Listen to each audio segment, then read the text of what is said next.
আপনাদের সাথে আমি প্রিয়াঙ্কা। শুরুতেই আমরা নজর রাখবো ভাঙড়ের দিকে। ফল গণনার পর উত্তপ্ত ভাঙড়ের গ্রামে আইএসএফ এর তাণ্ডবের অভিযোগ। তৃণমূল সমর্থক হওয়ায় বাড়িতে ঢুকে মারধর করা হয়েছে, এমনটাই অভিযোগ। দেখুন সিসি ক্যামেরার সেই ফুটেজ।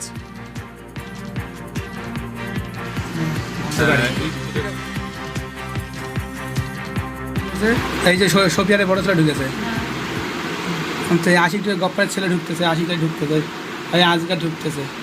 কৌশল আমাদের বাড়ি ঢুকি নেই, কৌশল ওই জায়গায় তাঁড়ে গেছে। এই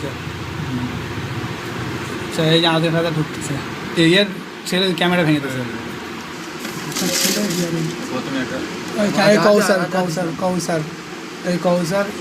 যে সিসি ক্যামেরার ফুটেজ এই মুহূর্তে আপনারা দেখছেন নিমকুড়িয়া গ্রামে ভাঙড়ের, সেখানে আইএসএফ এর বিরুদ্ধে অভিযোগ। ফল গণনার পর উত্তপ্ত ভাঙড়।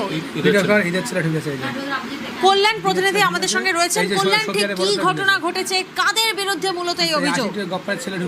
একেবারে জানি নাকি গতকালকেই যে ফল ঘোষণা হচ্ছিল, তারপরে ভাঙড়ে কিন্তু 30,000-এরও বেশি ভোট পেয়ে জয়লাভ করেছে নওশাদ সিদ্দিকী। সেই জয়লাভের পর থেকেই কিন্তু ভাঙড়ের বিস্তীর্ণ এলাকা জুড়ে যে সমস্ত তৃণমূল কর্মী সমর্থক ছিল তাদের বাড়িঘরে হামলা অভিযোগ উঠছে। তারই পাশাপাশি তৃণমূলের যে সমস্ত এলাকায় যে পার্টি অফিসগুলো ছিল, বেশ জায়গায় যে পার্টি অফিসগুলো ছিল, সেই পার্টি অফিসও কিন্তু দখল করছে আইএসএফ কর্মী সমর্থকরা। নিমকুড়িয়া এলাকায় সেখানে তৃণমূল কর্মীর বাড়িতে হামলার পাশাপাশি তৃণমূল কর্মীদের মারধরের অভিযোগ উঠেছে। এই ঘটনায় বেশ কয়েকজন তৃণমূল কর্মী আহত হয়েছে, তাদেরকে উদ্ধার করে জিরানগাছা গ্রামীণ হাসপাতালে ভর্তি করা হয় এবং সেখান থেকে তাকে আর্জি করে রেফার করা হয়। তবে এই যে ঘটনা ঘটেছে শুধুমাত্র নিমকুড়িয়া নয়, নিমকুড়িয়ার পাশাপাশি ভাঙড়ের একাধিক জায়গায় কিন্তু তৃণমূল কর্মীদের ওপর হামলা মারধরের অভিযোগ উঠছে। দুপুরের পর থেকেই অভিষেক ব্যানার্জি ভাঙড়ে এসে যে সভা করেছিল, সেই সভা থেকেই কিন্তু বলেছিল 4 তারিখের পর ডিজে বাজবে। আর সেই ভাঙড়েই কিন্তু আইএসএফ ডিজে বাজিয়ে শওকত মোল্লা মাস্টার এই গান চালিয়ে বিভিন্ন এলাকায় কিন্তু ভাঙচুর করছে বলেই অভিযোগ। বেশ,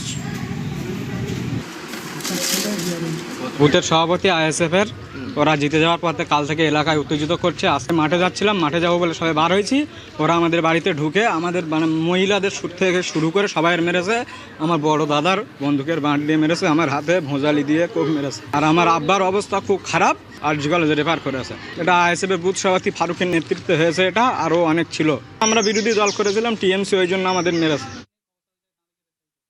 কিছু মানুষ আছে তারা এই রাজনীতিটা একটা ব্যবসার জায়গায় নিয়ে গেছে, একাধিক জায়গায় ঝোপ করে সেখানে ওদের করে খাবার, ওটা পার্টি অফিস বলা যায় না, মানে করে খাবার জায়গাগুলো মানে আইএসএফের কেউ করছে না, গ্রামের সাধারণ মানুষ যে 15 বছর যা অত্যাচার করেছে।